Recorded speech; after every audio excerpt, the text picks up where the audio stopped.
Amen, amen, amen. Shalom, peuple de Dieu. Merci de prendre part à ces enseignements et merci d'être là. Cette nuit, le Seigneur veut nous enseigner que toute la gloire soit rendue au Dieu très haut. Il est celui qui a la maîtrise sur le temps et les événements. Il s'appelle l'Éternel Dieu. Cette nuit, par la grâce de Dieu, nous parlerons de la nouvelle alliance par le sang du Seigneur Jésus-Christ. La nouvelle alliance par le sang du Seigneur Jésus-Christ. Bien-aimés frères et sœurs, peuple de Dieu, vous savez, dans la vie, nous avons deux catégories de personnes. Il y a d'autres personnes qui cherchent à mieux connaître les histoires anciennes. Mais nous avons aussi une autre catégorie de personnes qui cherchent à appréhender les mystères de Dieu. Et la Bible nous révèle ceci, que la parole de Dieu, c'est un mystère. Et par la grâce du Tout-Puissant, il nous permet d'entrer et de connaître les vérités cachées du royaume de Dieu. Amen, bien-aimés. Vous savez, les histoires nous emmènent dans des émotions, dans l'enthousiasme. Mais nous ne pouvons exceller que par la connaissance de mystères. L'humain ne peut exceller dans la vie que par la connaissance des mystères. Amen, bien-aimés frères et sœurs, peuple de Dieu. Et lorsque nous lisons dans Matthieu chapitre 13, à partir du verset 11, nous voyons le Seigneur Jésus-Christ en train de parler à la foule et à ses disciples. Mais les disciples ne comprenaient pas le langage du Seigneur Jésus-Christ. Souvent, ils pensaient que Jésus-Christ est en train de raconter des histoires. Or, le Seigneur Jésus-Christ, en parlant à la foule et aux disciples, il était en train de leur enseigner les mystères du royaume des cieux. Mais les disciples ne comprenaient pas. Voilà pourquoi les disciples ont posé la question à Jésus. Pourquoi est-ce que tu nous parles en parabole? Et Jésus va répondre à ses disciples. Il va leur dire, Dieu vous a donné la capacité de connaître les vérités cachées du royaume des cieux. Bien-aimés frères et sœurs, peuple de Dieu, la nouvelle alliance que Dieu a établie par le sang du Seigneur Jésus-Christ, c'est un mystère. Selon la Bible, un mystère, c'est quelque chose qu'on ne peut pas comprendre avec l'intelligence humaine.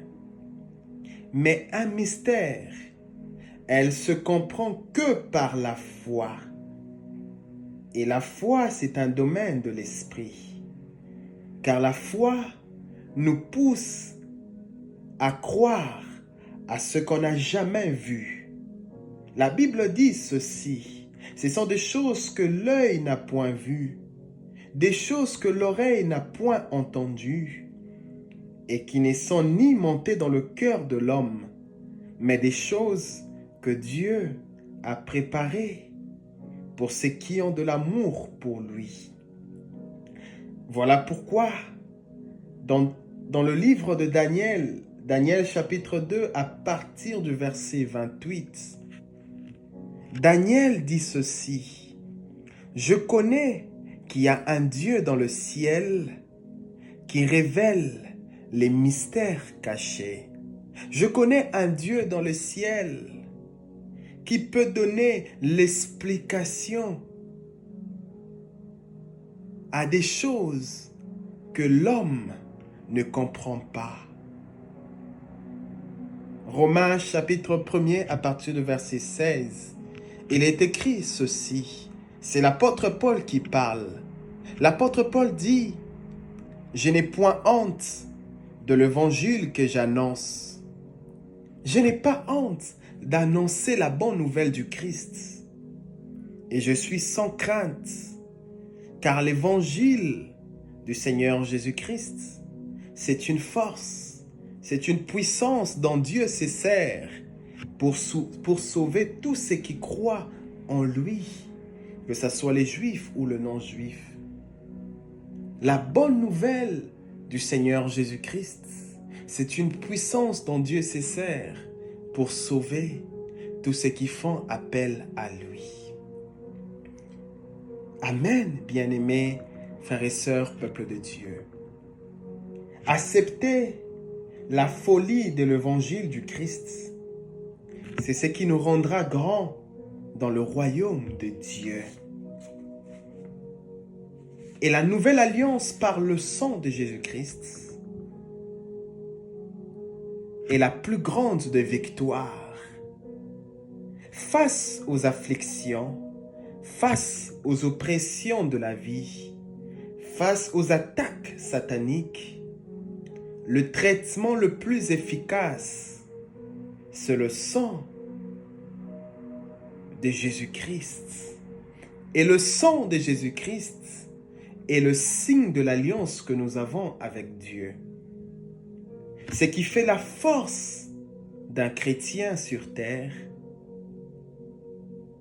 c'est l'alliance qui a été établie par le sang de Jésus-Christ. La force d'un homme réside sur l'alliance qu'il a avec le monde spirituel. Et nous qui croyons au Seigneur Jésus-Christ, notre force réside par le sang de l'alliance. Et nous sommes en alliance avec celui qui a reçu tout pouvoir. Non pas seulement dans le lieu céleste, mais il a reçu tout pouvoir sur terre et sous la terre. Et toute autorité lui a été donnée. Et rien ne peut s'opposer au pouvoir du Christ. Bien-aimés, dans la notion de l'alliance, il est très important de comprendre que une alliance est une force dans le monde spirituel. Vous allez remarquer ceci, que lorsque les Israélites se retrouvaient dans la domination des Égyptiens, ils ont crié vers l'Éternel. Et Dieu les a libérés grâce à l'alliance qu'il avait établie avec Abraham. Et la Bible nous révèle ceci dans 1 Jean chapitre 5, à partir du verset 7 jusqu'au verset 8. La Bible nous dit ceci: Christ est venu dans le monde avec l'eau et le sang. En d'autres termes, cela veut dire que Christ est venu dans le monde avec l'eau de son baptême et avec le sang de sa mort. Et nous ne pouvons vaincre que par le sang du Christ. La Bible dit ceci dans Apocalypse chapitre 3 à partir du verset 20. Ils l'ont vaincu par le sang de l'agneau et par la parole de leur témoignage. Ils l'ont vaincu par le sang du Christ et par ce que nous témoignons de lui, par la parole de Dieu. Voilà pourquoi, dans Colossiens chapitre 1er à partir du verset 26, la Bible nous révèle que la parole de Dieu est un mystère caché. Mais Dieu nous a fait connaître cela à cause de son amour envers nous, pour que nous puissions comprendre la grandeur et la richesse de cette parole de lumière et de vie. Cette parole qui rend les êtres humains libres de toute oppression. Et cette nuit, nous verrons comment Dieu a établi la nouvelle alliance par le sang du Christ. La nouvelle alliance par le sang du Christ. Bien-aimés, je vous demanderai d'ouvrir vos Bibles. Notre texte de base de cette nuit se retrouve dans Hébreux chapitre 8. Hébreux chapitre 8 à partir du verset 7. Dieu promet une alliance nouvelle. Et le Seigneur Jésus-Christ, il est celui qui sert d'intermédiaire pour une nouvelle alliance avec Dieu.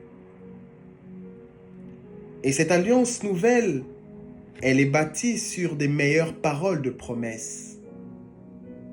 Car au fil des années, Dieu a toujours établi une alliance par sa parole.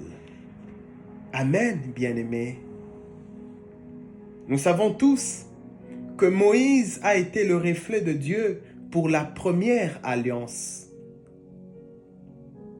Mais le Seigneur Jésus-Christ, lui qui est la parole vivante venant de Dieu, il a reçu de son Père un service beaucoup plus important que celui que Dieu avait donné à Moïse dans l'ancienne alliance. Et la nouvelle alliance a été instaurée par Dieu lorsque le Christ est mort et ressuscité. Car dans Luc chapitre 22 à partir du verset 20, nous voyons le Seigneur Jésus-Christ parler à ses disciples. Jésus prit la coupe du vin après le souper et il donna à ses disciples en disant, « Cette coupe est la nouvelle alliance par mon sang qui a été répandu pour vous. » En d'autres termes, Jésus voulait dire à ses disciples, « Je suis le garant d'une alliance plus excellente que Dieu a décidé d'établir avec vous en ce jour. » Bien-aimés frères et sœurs, peuple de Dieu, lorsque nous parlons de la notion de l'alliance dans la Bible, on se réfère à Dieu, car c'est Dieu qui décide d'établir une alliance avec son peuple. Mais Dieu ne peut rien faire sans associer l'homme. Voilà pourquoi dans la première alliance, Moïse représentait Dieu. Lorsqu'on voyait Moïse, on voyait Dieu. Mais dans la nouvelle alliance, Jésus-Christ est l'image de Dieu. Le Seigneur Jésus-Christ, la Bible nous révèle qu'il a reçu plus de gloire que Moïse. Voilà pourquoi, dans la nouvelle alliance, c'est une alliance plus parfaite que la première alliance. Moïse était fidèle à Dieu. De même, le Seigneur Jésus-Christ aussi a été fidèle à Dieu. Tous deux ont été des gens fidèles à Dieu. Mais d'où vient la différence entre la première alliance et la deuxième alliance? La Bible nous révèle que Moïse était un serviteur. Moïse devait être le témoin de ce que Dieu allait dire aux Israélites. Moïse était l'envoyé de Dieu, celui qui devait libérer les Israélites de l'esclavage en Égypte. Moïse était le garant de l'ancienne alliance. Mais le Seigneur Jésus-Christ, il n'a pas été envoyé comme serviteur. Le Seigneur Jésus-Christ a été envoyé comme le Fils de Dieu. Il a été placé à la tête du royaume des dieux.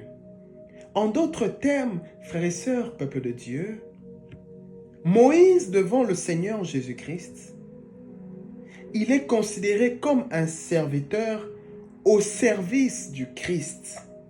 Car la Bible nous révèle ceci: le Père et le Fils sont un. Celui qui reçoit le Père reçoit aussi le Fils. Lorsque nous lisons dans Jean chapitre 5 à partir du verset 19, il est écrit ceci: le Père a donné tout son pouvoir au Fils. Jean chapitre 5 à partir du verset 23. Tous respectent le Père et de la même façon, on respectera aussi le Fils. La Bible nous révèle que le Père ne juge personne, mais il a donné au Fils le pouvoir de juger. Voilà pourquoi, dans le royaume de Dieu, le Seigneur Jésus-Christ, en tant que Fils, est beaucoup plus supérieur que Moïse. Car tout ce que le Père fait, le Fils le fait aussi, afin que tous honorent le Fils comme ils honorent le Père. Amen, bien-aimés frères et sœurs, peuple de Dieu. Vous savez, le sacerdoce que Jésus-Christ a reçu lui met au rang de souverain sacrificateur. La Bible nous révèle que Jésus-Christ a été placé au rang de souverain sacrificateur. Et il s'est assis à la droite du trône de la majesté divine dans le ciel. Jésus-Christ règne dans le lieu céleste. Mais la question que nous devons nous poser: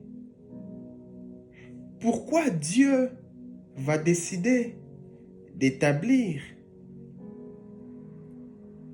une nouvelle alliance? Car nous savons tous que Dieu avait déjà une alliance, une première alliance avec les Israélites. Et cette alliance, elle était toujours valable. Mais pourquoi il a fallu une seconde alliance? Que dit la Bible? Lorsque nous lisons dans Hébreux chapitre 8 à partir du verset 7, la Bible nous dit ceci: si la première alliance a été sans défaut, il n'aurait pas été nécessaire de la remplacer par une seconde alliance. Si la première alliance a été parfaite, Dieu n'aurait pas pu instaurer une autre alliance. Si Dieu a instauré une seconde alliance, c'est-à-dire qu'il y a eu un défaut. Les Israélites ne respectaient pas l'ancienne alliance. Voilà la raison.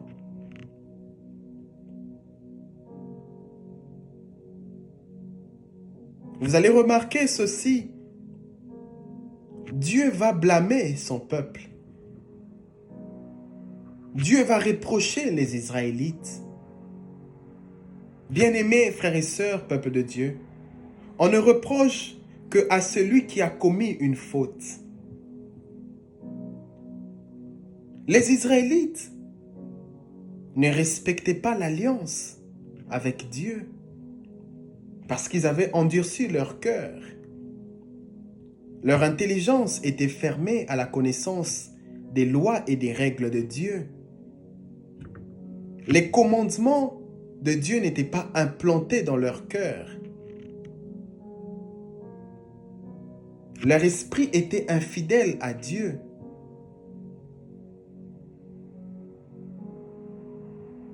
Et écoutez les reproches que Dieu va faire aux Israélites.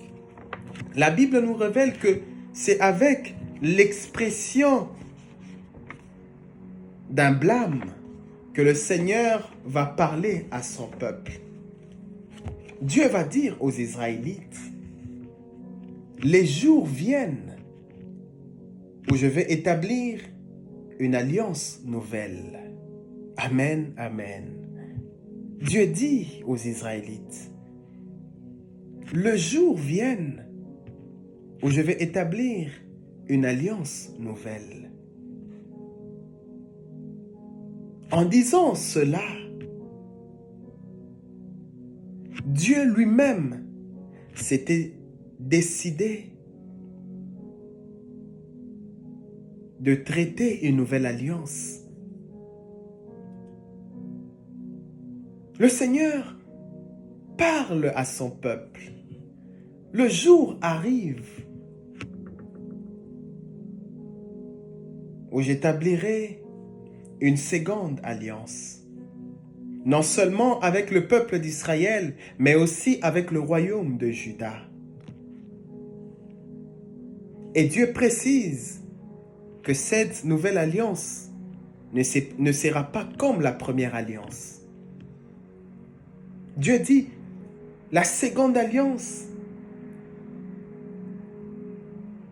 elle ne sera pas comme la première alliance que j'avais traitée avec les Israélites lorsqu'ils sont sortis de l'Égypte où ils étaient sous la domination des Égyptiens.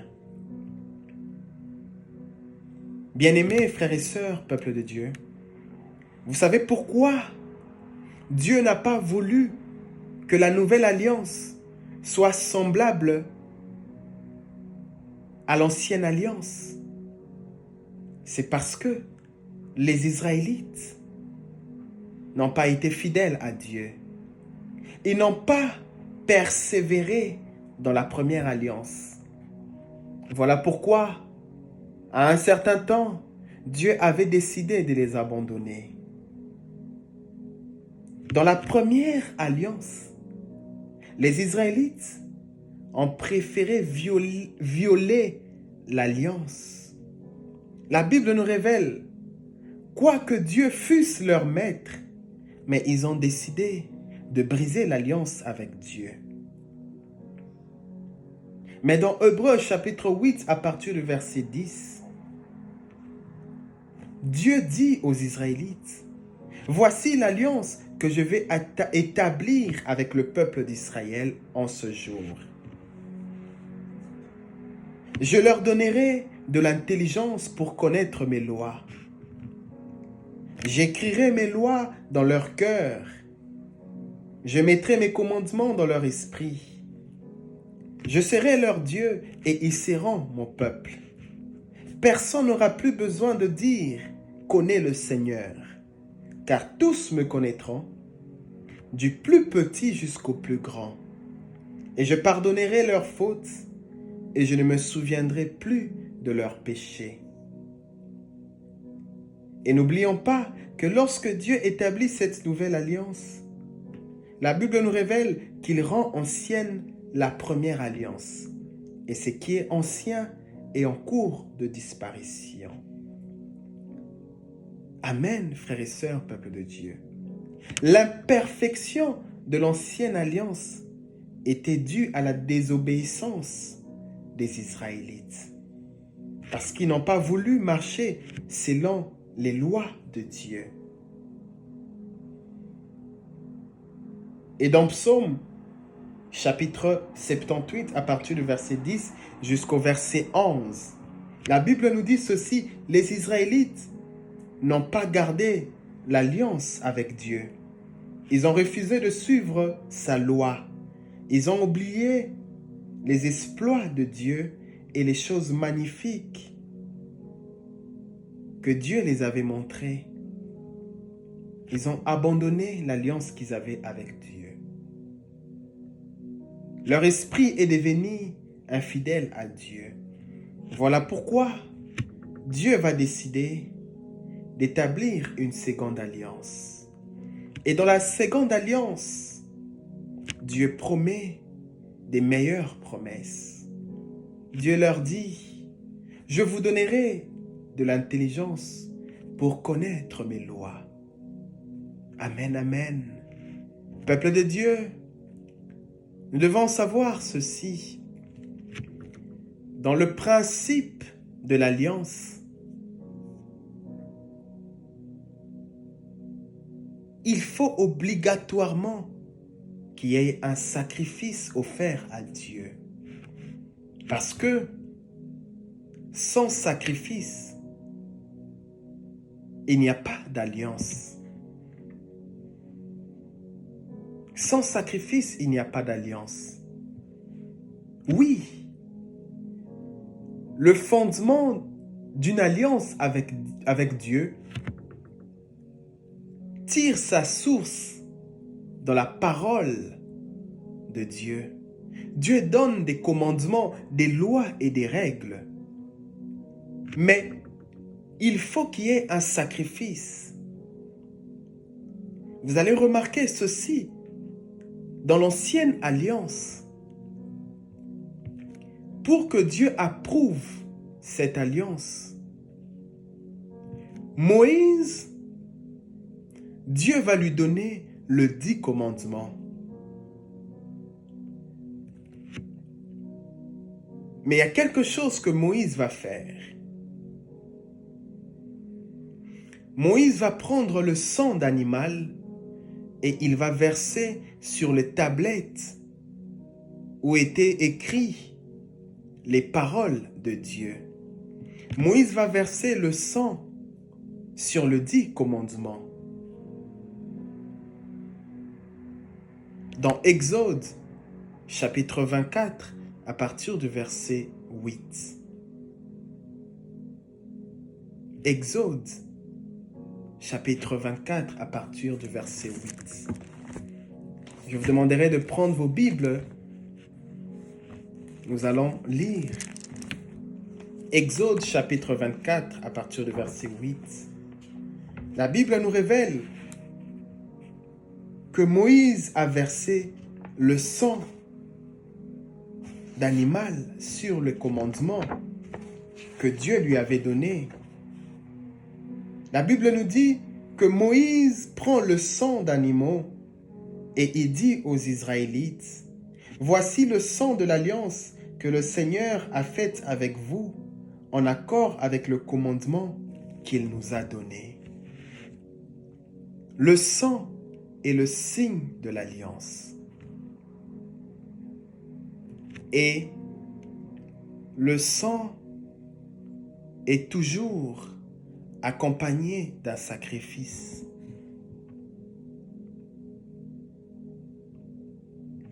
Vous allez remarquer que à chaque fois, dans l'ancienne alliance, à chaque fois,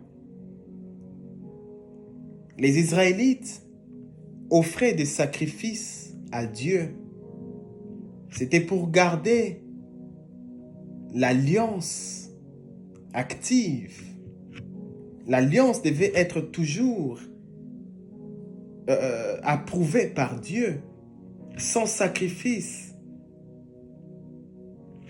l'alliance n'a pas de valeur. Voilà pourquoi la Bible nous révèle qu'il y avait un endroit terrestre où le sacrificateur de l'ancienne alliance offrait de sacrifices à Dieu. Et on appelait ce lieu le lieu très saint. Et dans cet endroit, c'est là qu'on offrait, qu'on apportait le sang d'animal pour offrir à Dieu. Et lorsque Dieu approuvait ce sacrifice, c'est là que Dieu accordait le pardon du péché. C'est là que Dieu accordait la faveur au peuple. Et la Bible nous révèle, c'était des règles humaines, mais que Dieu approuvait. Dieu acceptait cela. Les humains apportaient des sacrifices, du sang d'animal à Dieu. Et Dieu prenait plaisir dans ce que les humains faisaient. Et Dieu approuvait cela. Et la Bible mentionne que ces règles étaient valables jusqu'au moment où Dieu va décider de changer les choses. Tant que Dieu n'avait pas encore établi une nouvelle alliance, ces règles étaient encore valables. C'est-à-dire que les sacrificateurs de l'ancienne alliance pouvaient entrer dans le lieu très saint et apporter des sacrifices du sang d'animal à Dieu. Et Dieu les accordait le pardon. Mais Dieu va décider de changer les choses. Dieu va décider d'établir une nouvelle alliance. Et lorsque nous lisons dans Éphésiens chapitre 2 à partir du verset 11, l'apôtre Paul nous révèle quelque chose de très capital. L'apôtre Paul dit ceci: il y a un mystère. L'apôtre Paul dit, il y a un mystère dans ce que nous annonçons.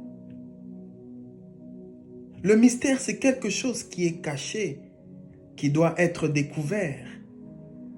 Un mystère, c'est quelque chose qui est inaccessible, mais que Dieu fait découvrir cela à ses serviteurs.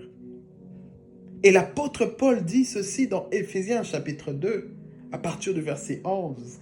Il dit, les Juifs et les non-Juifs forment un seul peuple. Pourquoi l'apôtre Paul dit cela? C'est pour nous faire comprendre que par la mort et la résurrection du Christ, nous sommes entrés dans une alliance avec Dieu. Car les promesses faites par Dieu aux Israélites dans l'ancienne alliance, maintenant, par le sacrifice du Christ, nous sommes entrés dans cette alliance avec Dieu. Nous sommes devenus proches de Dieu et nous sommes participants des promesses de Dieu. La Bible nous révèle que le juif et le non-juif ont reçu les mêmes promesses.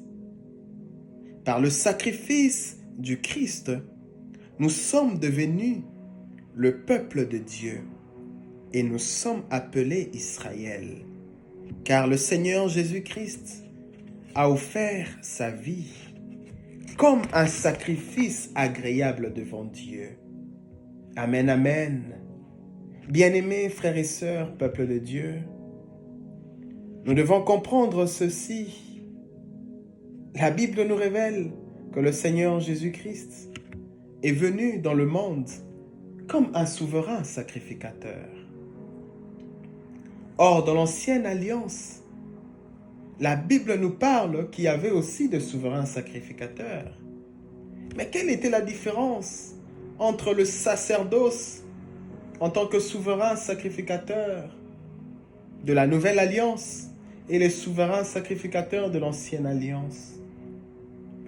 Jésus-Christ, lui qui est établi comme le souverain sacrificateur de la première alliance, la Bible nous révèle qu'il n'est pas entré dans un endroit fait par les mains humaines.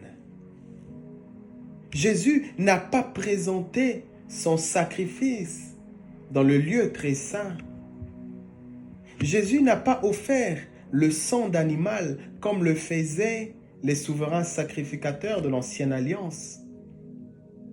Mais le Seigneur Jésus-Christ, il s'est présenté devant Dieu comme sacrifice humain. Bien-aimés frères et sœurs, peuple de Dieu, si Dieu pouvait pardonner son peuple à cause du sang d'animal, à combien plus forte raison le sang d'un humain? En d'autres termes, le sang du Christ doit être beaucoup plus puissant que tout autre sacrifice, car Christ est l'image et l'empreinte de Dieu. Amen, amen.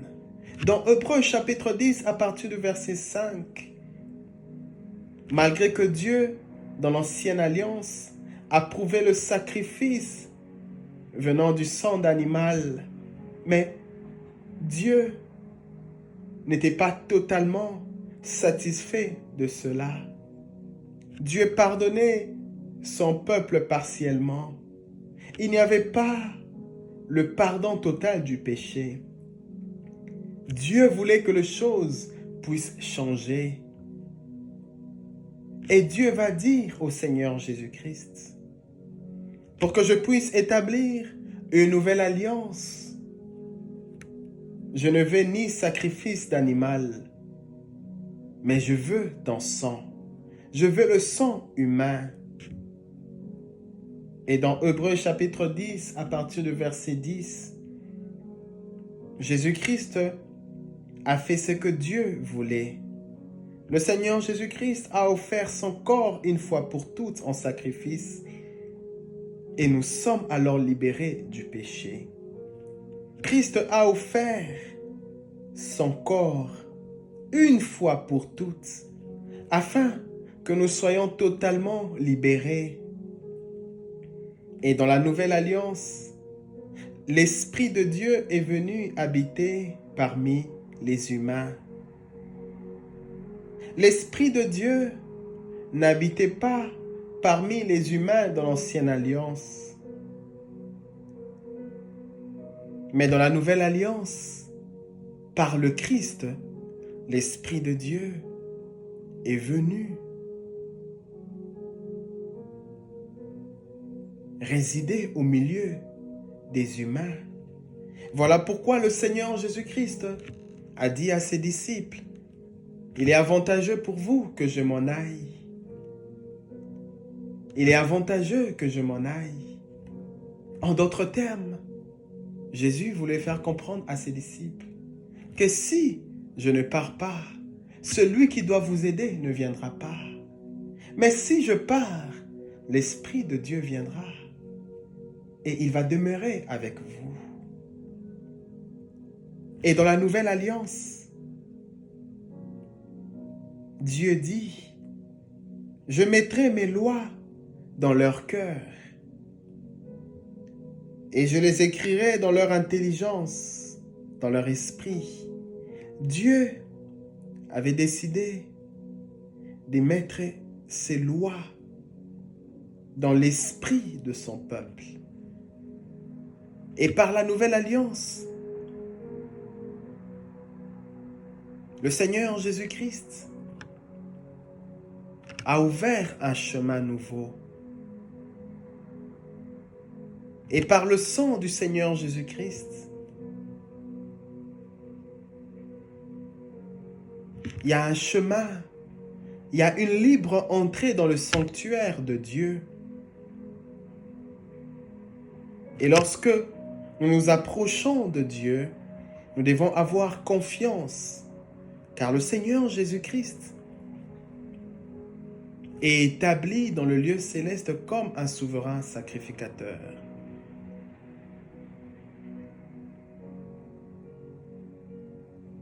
Il n'y a aucun sacrifice que peut effacer ou enlever le sacrifice de Jésus-Christ. Christ a tout payé à la croix pour que nous soyons totalement libres de la condamnation. Car la Bible dit ceci, dans Romains chapitre 8, « Il n'y a plus de condamnation pour ceux qui sont unis en Jésus-Christ. Par le sang qu'il a versé au bois de la croix, nous avons la victoire. » Colossiens chapitre 2, à partir du verset 14 jusqu'au verset 15. La Bible nous révèle que le Seigneur Jésus-Christ, il est le chef de toutes ces forces qui ont autorité et pouvoir. Il est le chef de toute domination, de tout esprit qui ont autorité et pouvoir dans le monde. Et par la nouvelle alliance établie par Dieu à travers le sang de Jésus-Christ, cela nous rend grands dans le royaume de Dieu. Et lorsque le sang coulait au bois de la croix, le Seigneur Jésus-Christ était en train de remporter la plus grande de victoires.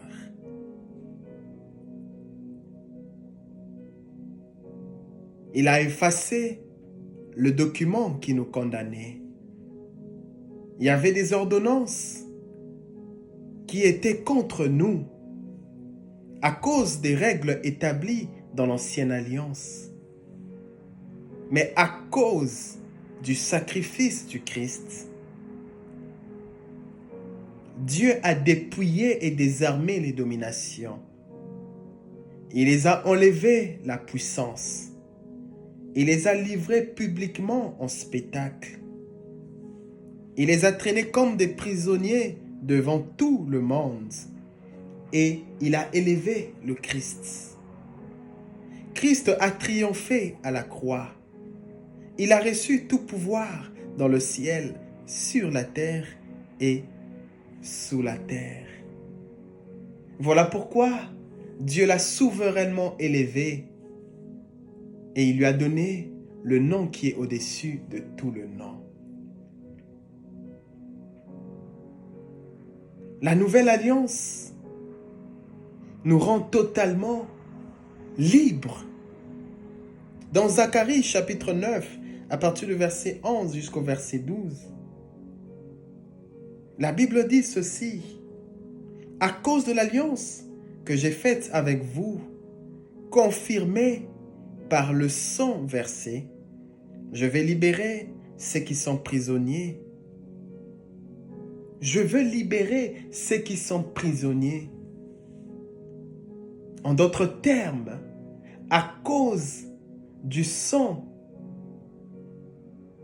que le Seigneur Jésus-Christ a versé, il libère les captifs.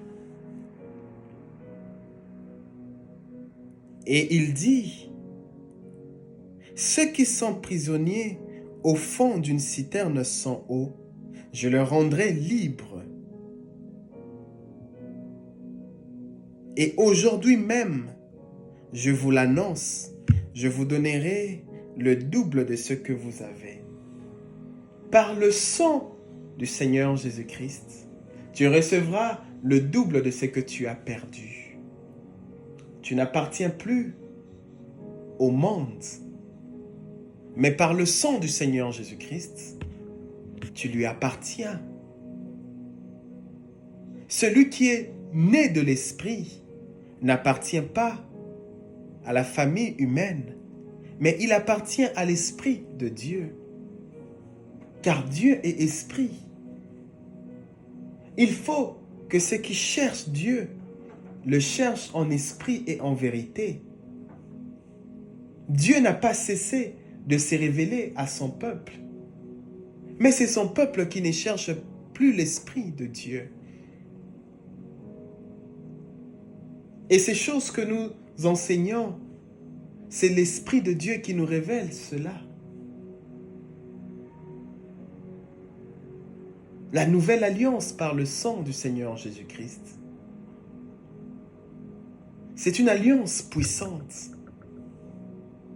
Et cette nuit réclame le sang de l'alliance. Et tu peux entrer dans le sanctuaire de Dieu et parler librement à Dieu parce que le Seigneur Jésus-Christ s'est déjà offert une fois pour toutes pour le pardon du péché. Que Dieu nous garde. Merci d'avoir pris le temps d'écouter cet enseignement. À nous revoir prochainement et que le Seigneur vous bénisse et qu'il vous protège. Shalom.